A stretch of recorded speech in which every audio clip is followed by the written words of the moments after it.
Welcome.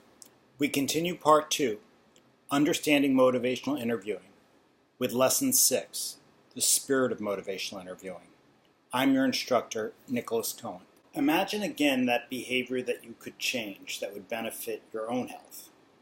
Now imagine someone helping you to change by listening to you as you describe your motivation to change and your confidence in how you would go about it to be successful. The things you would want from such a person, their attitude in talking with you. Describe what is referred to as the spirit of motivational interviewing. First, you might want someone to have what matters to you, your personal goals for change, the focus of what you discussed. You might not want someone to have an agenda for changing you that was driven by their own personal needs or priorities, but instead was based on your priorities. You might want someone who made you feel accepted rather than judged. It can be embarrassing not to be doing what you know you should be doing, and you might easily feel sensitive to criticism about this topic. You might have already beaten yourself up about not being able to change in the past, and you feel that you don't need to be beat up by someone else. If instead this person recognized your strengths, acknowledged your efforts, and supported your goals, you might be more willing to consider change. You may believe that your reasons for changing are better than anything that helper can come up with, and that your past experience and personal circumstances are important considerations when devising a plan that will work. So you may believe that the best thing a helper could do is to evoke motivation and confidence from you, rather than seeing you as lacking it and them needing to install it.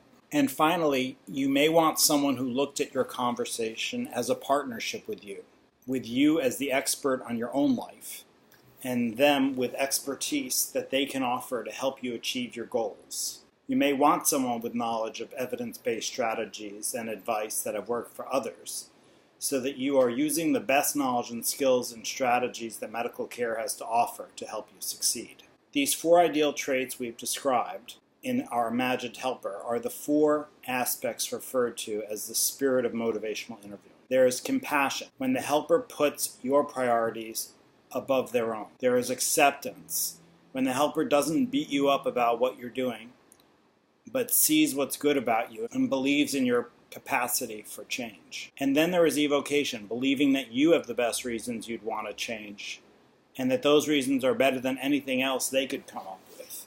That you have a good idea about what strategies will work based on your own circumstances, and that they can help you bring out your motivation and confidence. And finally, partnership, that they treat you as the expert in your own life, and they do have some expertise too, and know what has worked for others. And they offer this up to you if you ask for it, and give you strategies and advice or other forms of support that will help you achieve your goals. In essence, the spirit of motivational interviewing is the opposite of this deficit approach and the righting reflex that we described in the traditional approach to healthcare.